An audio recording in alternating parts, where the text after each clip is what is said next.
If you've been paying any attention to the news lately, or you're in a corporate setting, or really just observing, the conversation around diversity, equity, and inclusion, DEI is, well, it's absolutely polarized right now. It really is. Organizations either see it as a critical, a moral and business imperative, or Or as something that needs to be completely dismantled. There's almost no middle ground. the stakes just feel incredibly high. And that polarization is crippling.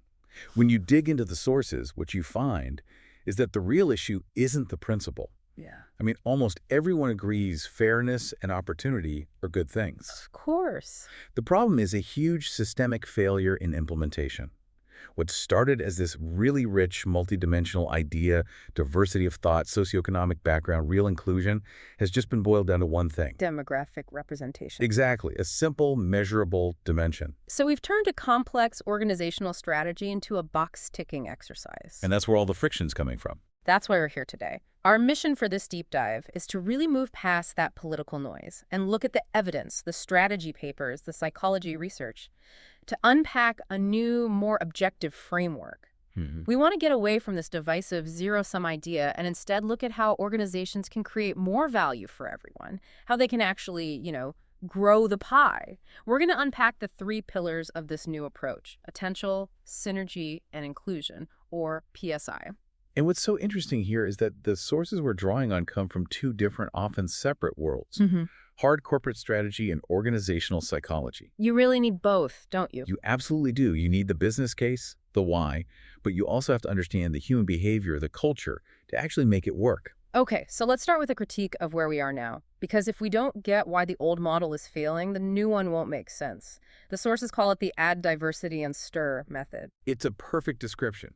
I mean, if you look at what companies actually measure and report on today, and this is based on recent data from groups like the CHRO Association, it is overwhelmingly about surface-level demographics. Gender, race. Right. Those are the metrics tied to executive bonuses. They're what investors ask to see. And what's the problem with that narrow focus? What are the consequences? Well, it creates three big fundamental problems. First, it just ignores the most valuable kinds of diversity, like different cognitive styles, life experiences, or even political views. Okay. Second, it falls for that add diversity and stir trap. Yeah. It assumes if you just put a diverse group of people in a room, something great will magically happen. It ignores how hard it is to actually coordinate different perspectives. So you get all the friction of diversity without any of the benefits. Precisely. And the third, and maybe the most critical problem, is that the E and the I, equity and inclusion, get left behind. They get reduced to these surface-level gestures. Like an awareness campaign or adding pronouns to your email. Exactly. Instead of the real hard work of changing the culture so that different views can actually be heard and can thrive. And this metrics-first approach is what led to the business case really falling apart. For years, you couldn't open a magazine without seeing those big consulting firm studies, right? Especially McKinsey's. Oh, absolutely. The ones claiming a strong link between demographic diversity and financial performance. It felt like a settled fact. But then the academics took a closer look. And that's where it all unraveled. When serious researchers tried to reproduce those findings, they couldn't. Really? Yeah. They found the results were incredibly sensitive to how you define the terms or slice the data. The correlation would just vanish, or even flip, depending on small methodological choices.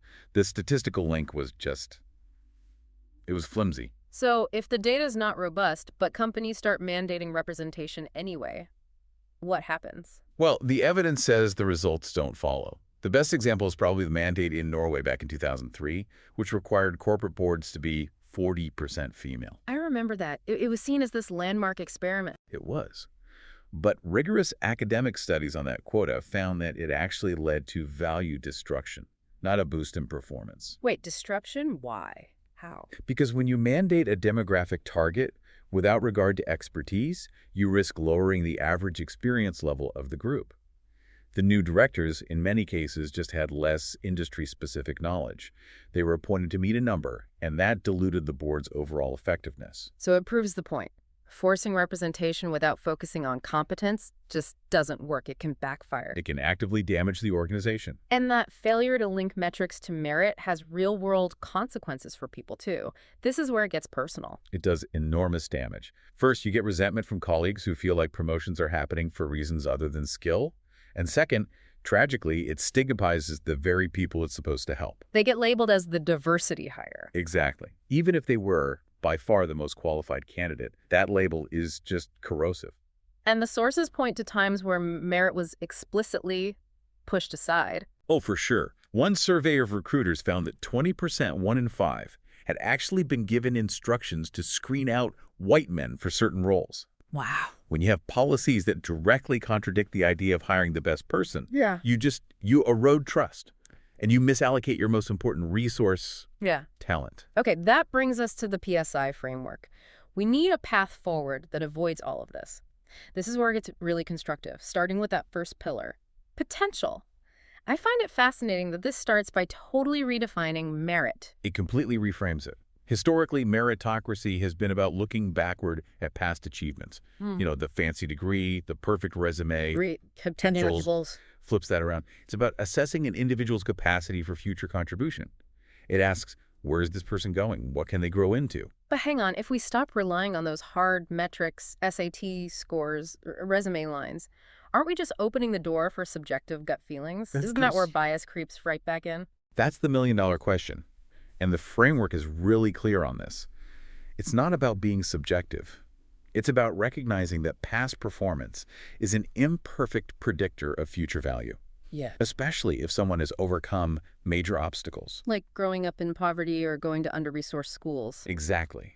Those things might suppress their resume credentials today, but overcoming them builds incredible resilience, creativity, and drive. And that is pure fuel for future growth. And organizations profit from the future, not the past. So how does an organization actually do that? How do you measure capacity instead of just credentials? It takes proactive effort. No. One proven way is through target schools initiatives. And I don't just mean sending a brochure. It means actively going to state schools, to communities that are overlooked, and finding talent that might assume they don't have a shot. You're correcting for an information gap. Exactly. And you combine that with things that correct for bias in the evaluation itself. The classic example is the symphony orchestras. Ah, the blind auditions. Right. When they put up a screen so the judges couldn't see the gender of the musician, the number of women hired went up dramatically. The standard didn't change. It was still about playing beautifully. But the barrier of unconscious bias was removed. So uphold the standard, remove the barrier. That's the mantra. And once you hire for that potential, you have to actually develop it.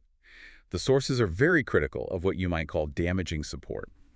What do you mean by that? It's when, in the name of being supportive, you lower your standards.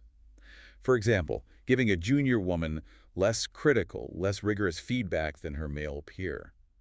It feels nice, but it actually holds her back. It prevents skill development. It prevents her from realizing that potential. The goal has to be high standards plus high support, like a real tough apprenticeship model where people are stretched but given the tools to succeed. Okay, so that's potential. Let's move from the individual to the team. The second pillar is synergy. Right. And synergy shifts the focus from optimizing the person to optimizing the team. And the key distinction here, which is fascinating, is between demographics and how people actually think. This is where the old DEI model really got it wrong, wasn't it? It just assumed demographic diversity would create better ideas. It did. And the research is so clear on this. We need to prioritize cognitive diversity. That's the variation in thinking styles, professional backgrounds, training, expertise over just simple demographic diversity. The data shows it correlates much more strongly with team performance. Can you give us a concrete example of that contrast? Sure. Imagine an all-male team with an engineer, an economist, and a psychologist. That team has huge cognitive diversity. Different ways of seeing the world. Totally. Now imagine a demographically diverse team where every single person went to the same 2 Ivy League schools, studied finance, and worked at the same investment bank. They might look diverse, but they could suffer from massive groupthink because they all think the same way. Synergy is about that productive friction. I also like that the sources push back on the idea that more diversity is always better. It says it's context dependent. Yes, absolutely. For some very specialized tasks, you actually need cognitive similarity. If you're running a quant hedge fund, you need a critical mass of people who are brilliant at statistical modeling. Diluting that for other styles would hurt performance. The optimal mix always depends on the task. And synergy isn't just about thinking. It's also about complementary skills and even preferences. That's the broader view. The skills part is obvious. A construction crew needs a plumber, an electrician, a carpenter. Distinct complementary skills. But the preference part is more subtle. You need someone pushing for bold innovation, but you also need someone else focused on prudent risk management. If everyone's a risk taker, the company blows up. Exactly. The classic tech startup example is the perfect illustration of this, The right? Jobs and Wozniak partnership. The perfect example.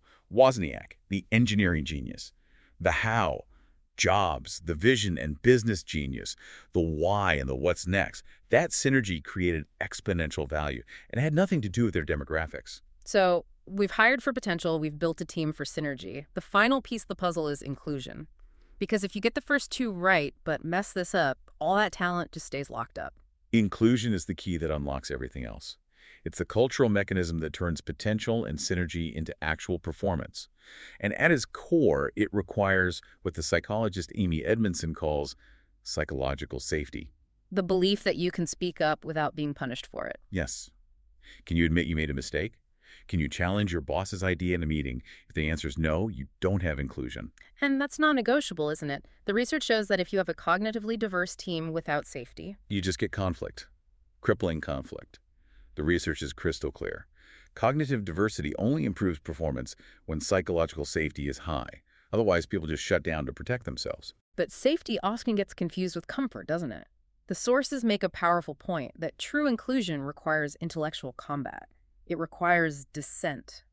That is such a critical distinction. Safety isn't about being nice. It's about being able to challenge ideas. There was a fantastic study where they had two types of teams. Brainstorm teams were told, no criticism. Debate teams were told to actively criticize and challenge each other. And the debate teams did better. They generated significantly more ideas, and the ideas were qualitatively better. True inclusion means creating a space for productive dissent, not just agreement. And a lack of that kind of inclusion, that ideological homogeneity, creates massive blind spots for a company. Huge blind spots. The sources highlight how certain corporate functions, like HR or strategy, can become ideological echo chambers. Yeah. And that leads to major strategic blunders. We all saw the backlash against Bud Light and Target. Which cost them billions in market value. Billions. Because their campaigns were created in a bubble and were totally misaligned with huge parts of their customer base. There's a measurable cost to that kind of exclusion. There is. One study found that when executives leave because they feel politically misaligned, it costs their firm an average of $200 million. So yes, including dissenting viewpoints is critical for strategic resilience. So if we pull all three pillars together, what's the practical advice? It seems to boil down to this idea of removing barriers without lowering standards. That barrier standard distinction is everything. Inclusion means removing structural barriers. Building wheelchair ramps, offering family-friendly policies, taking bias out of reviews. But it must never mean lowering your performance standards. Lowering the bar doesn't help anyone. It hurts the individual and the organization. Can you give an example of a company that gets that balance right? The sources often point to a model like Netflix's radical responsibility. They give employees total flexibility on how and when they work that removes barriers. But they pair it with intense objective accountability for results. That maintains a very high standard. So you have all the support you need, but you absolutely have to deliver. That's the combination. Okay, so if we zoom out and connect all this for you, the listener, the big shift to potential synergy and inclusion isn't some political compromise. No, not at all. It's about recognizing that the supposed trade-off between fairness and performance is a false one. It's a myth created by bad implementation. When you get good at identifying future talent, building teams for cognitive friction, and creating cultures where it's safe to disagree, you grow the pie for everyone. That's the real takeaway here. The organizations that keep chasing demographic quotas and box ticking are going to be systematically outcompeted. They'll be beaten by companies that redesign their whole talent system around PSI. The end of this divisive zero-sum DEI fight creates space for something genuinely better. So, as a final thought for you to take away and maybe explore on your own, if your organization were forced tomorrow to go completely blind to demographics in every hiring and promotion decision, and you could only focus on measurable potential, synergy, and true inclusion, how would your current leadership team change? And would that change make your organization more or less resilient to the next crisis?